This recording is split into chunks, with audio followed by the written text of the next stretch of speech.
complice. Israël assassin. McDo complice.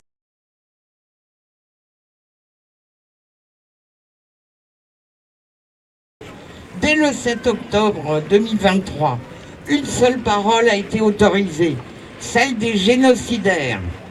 La fake news des femmes éventrées et des bébés décapités a continué à être diffusée alors qu'il n'y avait plus aucun doute possible.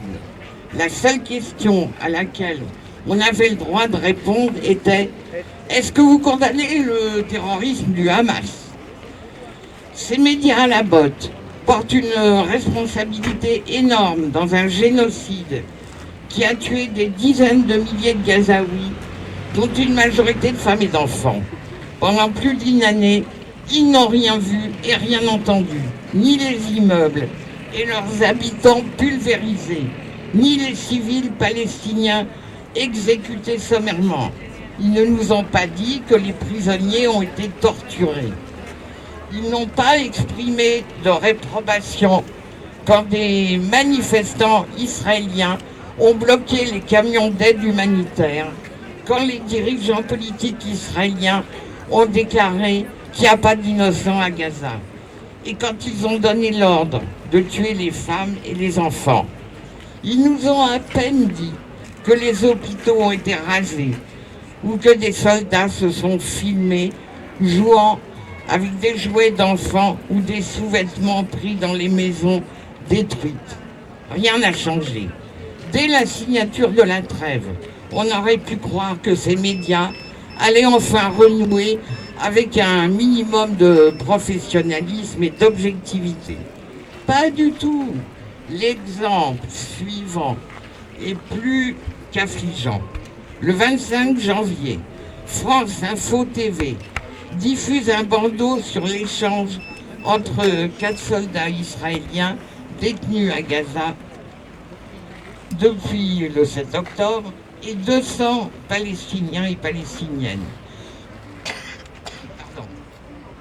Le bandeau qualifie ces derniers d'otages palestiniens. Tollé immédiatement, Caroline Yadan, députée de la 8e circonscription des Français de l'étranger, dont bon nombre d'électeurs sont des colons israéliens, alors que la colonisation est illégale dans le droit international, elle sonne le toscan en qualifiant le bandeau d'indécent, abject et inacceptable. Elle le qualifie d'injure à ce qui fait notre humanité.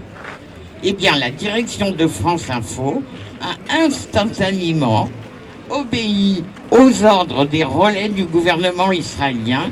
Elle a parlé d'erreurs inadmissibles. Elle a présenté des excuses. Et surtout, la responsable de cette erreur a été suspendue.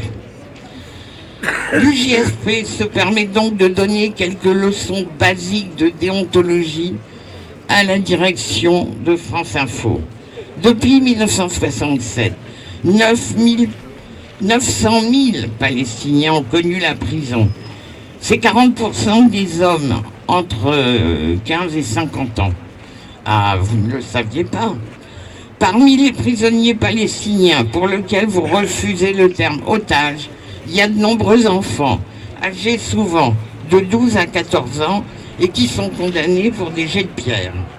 C'est contraire au droit international. Vous ne le saviez pas? Les Palestiniens dépendent de la justice militaire israélienne. S'ils ne plaident pas coupables, les peines sont beaucoup plus lourdes. Et ça, vous ne le saviez pas? Un tiers des prisonniers palestiniens sont en détention administrative. Ils n'ont jamais été jugés et leur peine peut être reconduite plusieurs fois. Vous l'avez dit ça à vos auditeurs? La Cour suprême israélienne a légitimé la torture, entre guillemets, la torture raisonnable, pour reprendre les termes officiels. Cette information vous a-t-elle échappé? Parmi les otages palestiniens libérés, Il y a Khalida Jarrar, qui est députée du FPLP, Front populaire de libération de la Palestine. Elle a été plusieurs fois en détention administrative et elle est sortie très affaiblie de sa dernière détention. Vous n'avez pas vu les images ou vous avez refusé d'en parler? La prison de Sde-Teman est décrite comme le Guantanamo israélien. Les photos des prisonniers ligotés, les yeux bandés, sont visibles partout. Plusieurs sont morts sous la torture. L'information ne vous est-elle pas parvenue?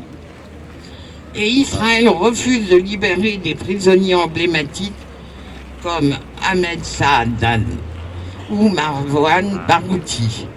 Ce dernier a été sévèrement battu en prison. Et ça, c'est toujours un trou de mémoire pour en parler. Vous n'avez jamais parlé du plus vieux prisonnier politique palestinien délocalisé en France, le communiste libanais Georges Ibrahim Abdallah, en prison depuis 41 ans, au mépris total du droit international et dont la libération est une fois de plus retardée. Et ça, personne n'en parle. Vous avez repris, sans les commenter, les fake news de Netanyahou, accusant le Hamas d'avoir tué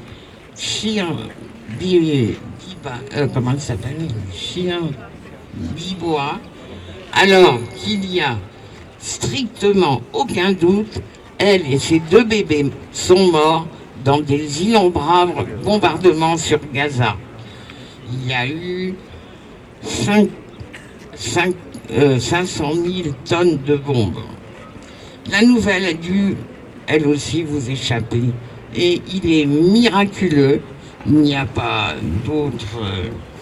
qu'il n'y a plus d'Israéliens tués, vu la violence des bombardements aveugles. Vous ne faites même pas l'écho des familles israéliennes qui accusent Netanyahou d'avoir délibérément sacrifié leurs proches. Votre conduite est l'un des éléments de l'effondrement moral en France et dans d'autres pays d'ailleurs, qui rappelle à l'UJFP, Association juive antisioniste, l'effondrement moral de la France en 1940. Cette confiscation d'une véritable information alimente la montée du néofascisme. Et vous, la presse, vous portez une totale responsabilité.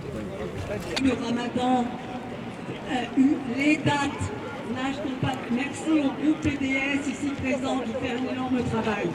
C'est vous les terroristes!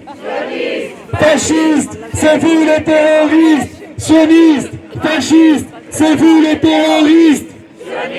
Fascistes! C'est vous les terroristes!